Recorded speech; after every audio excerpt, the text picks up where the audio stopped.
Vamos a ver un ejemplo de la asignación del financiamiento público para las campañas de los candidatos independientes.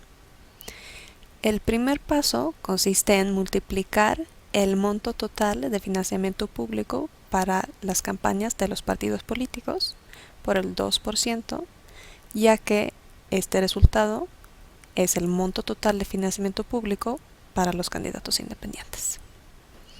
Después, ese monto se multiplica por el 33.3%, lo cual constituye el monto que corresponde a los candidatos independientes de cada cargo. El primer 33.3% se reparte de forma igualitaria entre los candidatos independientes registrados a diputado federal. De la misma manera, el segundo 33.3% se reparte de forma igualitaria entre los candidatos independientes a senador. Y finalmente, el tercer 33.3% se reparte de forma igualitaria entre los candidatos independientes a presidente. Vemos un ejemplo. El financiamiento público para actividades electorales de los partidos es de 5 millones. Para los candidatos independientes, el monto total que les corresponde es el 2% de ese monto. Ojo que es sobre el monto para campañas de los partidos políticos, no sobre su financiamiento para actividades ordinarias. La operación entonces es 5 millones por 0.02, la fracción del 2%, y resulta que a los candidatos independientes en total les corresponde 100,000 pesos. Ahora vemos cuántos candidatos hay. Es una elección general, así que se va a elegir presidente, senador y diputados federales. Y vemos que hay un candidato registrado, un candidato independiente, registrado a presidente, 3 a senador y 6 a diputado. Con esos datos ahora podemos avanzar.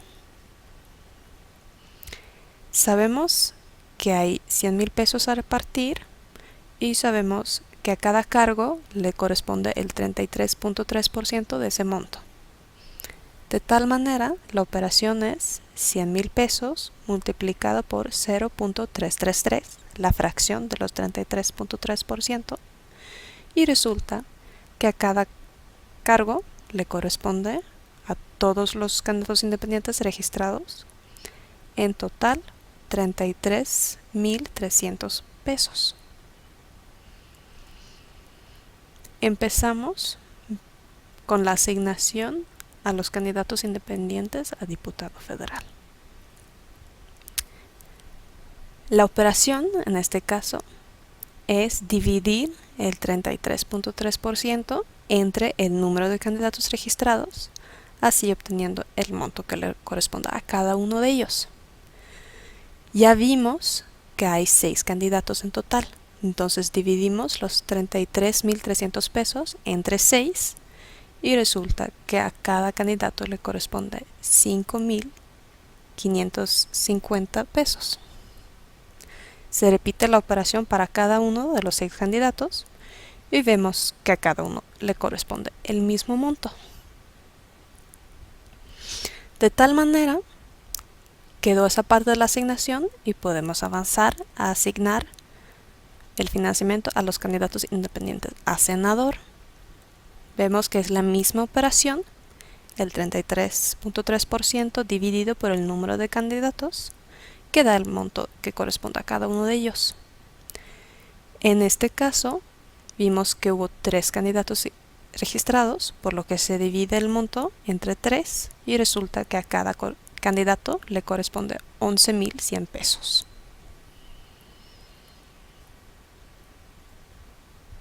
Y entonces solamente falta asignar financiamiento público al candidato independiente a la presidencia. Ahora vemos que hay una excepción.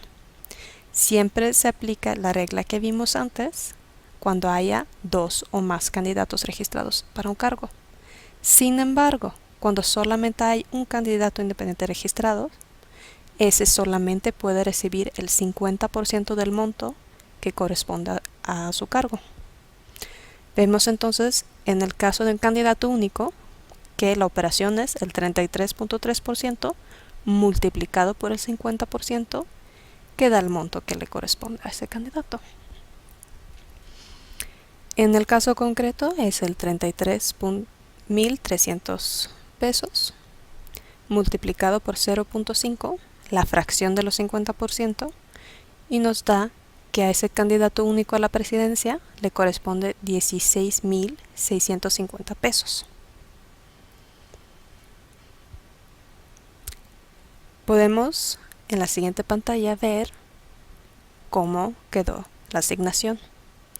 Vemos que hay una parte que no se asignó, ya que solamente hay un candidato independiente a la presidencia, y vemos que con más candidatos registrados para un cargo, menos financiamiento recibe cada uno de ellos. Muchas gracias por su atención.